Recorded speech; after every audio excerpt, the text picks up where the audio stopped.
As fertility rates continue to decline, the world is facing what some have called a silver tsunami.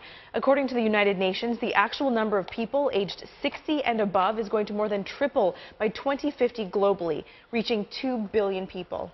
While populations are living longer, they're not necessarily healthier. The number of elderly patients being diagnosed with serious diseases like cancer has increased significantly, and to deal with the growing numbers, specialty areas like geriatric oncology has become more important. Tisen Wei has the story. You'll find 81-year-old Sung Tiang-ki here every Tuesday, coaching young children badminton. Nothing has stopped him picking up the racket at least once a week, not even cancer. Mr. Sung was diagnosed with stage 4 prostate cancer more than 10 years ago. But even as he underwent radiotherapy over a period of some 3 years, he continued playing his favorite sport. And it's this steely determination that gave him the will to fight the disease. They took the cancer cell, went do a biopsy. He came back, he looked at me, "Uncle, very aggressive cancer."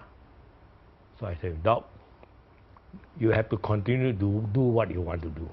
Operate me or whatever. I'm not going out and come back." So he said, "Don't you want to discuss with family?" I said, "No, I will decide. Because if I discuss, I still have to come back. Give me the paper to sign before I start. Can I finish my therapy? In the afternoon, I want to go and play my badminton." He said, "Can. Can I go and eat some of my rubbish food like mee siam, lontong, which I love the most?" He said, "Can, but not too much. But when you play, you have to be slow because of the operation." I said, "Okay," I slowed down. So I went through every day, Monday to Friday, mine is about 37 rounds. And after that, my PSA was fantastic. Everything was normal. Mr. Sung says battling and surviving the cancer gave his life new meaning. Less than a year after he learnt he had cancer, fame found this grandfather of 4. He won the Grandparent of the Year award in 2006, supported by the former Ministry of Community Development, Youth and Sport. He's also become more active in the community, learning to play the ukulele and performing at hospitals and old folks' homes. He even joined the Scout Association for seniors and volunteers regularly. Strong family bonds keep his spirits high too. And I told my grandchildren, I said, "Your grandpa is going to fight and going to stay alive until all of you graduate." Dr. Henry Ho, when he operated me, he promised me in 2005, 10 years life. So come to now, I still see him. I say, "Hey doc, 10 years up already. I'm looking ahead for my granddaughter to get married. And my second grandson finished at NS, he's going overseas, waiting for his graduate. So that will all take about 5-6 years. By the time I'm 86, 87, I don't know."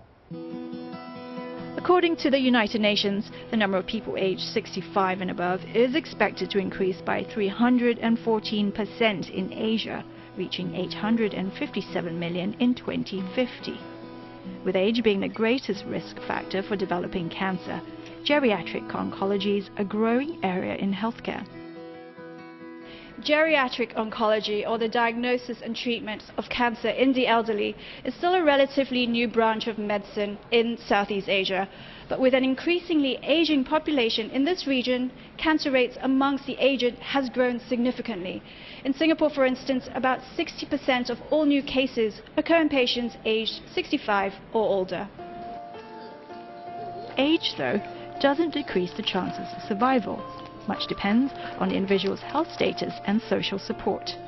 And at the National Cancer Centre in Singapore, each patient's assessed so their treatment can be tailored. We have studies that shows that in elderly patients, they do benefit from treatment just as well as our younger patients do. But it's all a matter of selecting who are these patients who are going to benefit from treatment and are less likely to suffer toxicities. These older patients tend to have a lot of other problems, medical problems, comorbidities. They tend to be on several different types of medications, and they might be a little more frail. For example, we evaluate how their memory is like, how their cognition is like. We might want to also take into account what their social setup is like, their social situation. And using all of these factors, we put it in together with what the patient's goals and their wishes are for their treatment. Early detection is important for successful treatment, and it improves the chances of survival. In many cases, Dr. Tan says her patients know instinctively that something isn't right. They might be losing lots and lots of weight, for example, and they can't explain why they've been losing weight. The appetite might be poorer, or they might just be getting weaker, and they can't explain it. Oftentimes, we do have patients who do present because they have felt a lump in certain parts of their body which hasn't gone away and has gotten worse, or it's causing them pain, or it's starting to bleed. What is important is to increase awareness amongst people of cancer and the symptoms, so that if they do have these symptoms, that they seek help early, as opposed to leaving it too late, where maybe even treatment options then might be limited. The earlier we pick up the cancer, the better the chances are that we're going to be able to offer effective treatment to be able to help these patients. Keeping fit, active and optimistic helps to speed up recovery. The community also plays a crucial role. What we need to do is, definitely create more awareness of how we treat our older patients, not just in the community, but also within our medical community as well. We would like to see an improvement in services that are out in the community. There are already fantastic services that are out in the community that's helping to support all these older patients, but ideally if we could, keep them out in the community as long as possible, away from having to be hospitalized and being in an institution. I would like to see that happen. And that's exactly what Mr. Singh's doing. You'll find him out and about most days, doing what he loves. Well, the next song I'm giving you is about life. In life, we have ups and downs.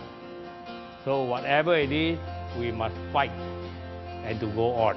This is a song about don't give up a fight in Hokkien. So here it is.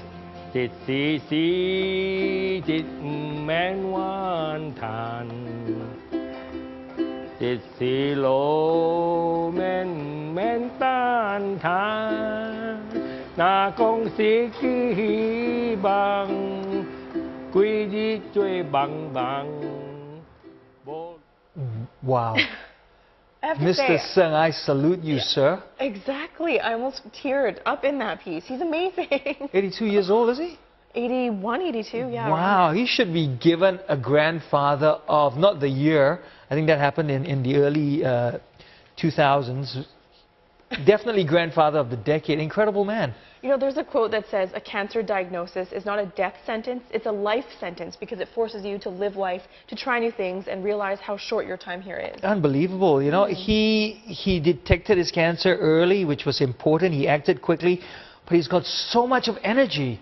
And he's so driven because he's looking at his grandkids. He wants to continue teaching badminton. He wants to enjoy that bowl of mee siam. He didn't let the illness slow him down. So much of it is your attitude, and he's a great example You're of right. that, right? It's your attitude and how you take on a challenge, even if it's cancer. Well done. Good on you. Great story. Yes. Well, next week on Health Matters, we're going to take a one-week break from this ongoing series on aging. And as Ramadan starts, how can Muslims with diabetes better cope with the dietary challenges of fasting? What has your experience been like, and how are you preparing for Ramadan? Get in touch with us. We want to hear from you at LandCNA and at Teresa Tang CNA. Remember to use the hashtag FirstLookAsia.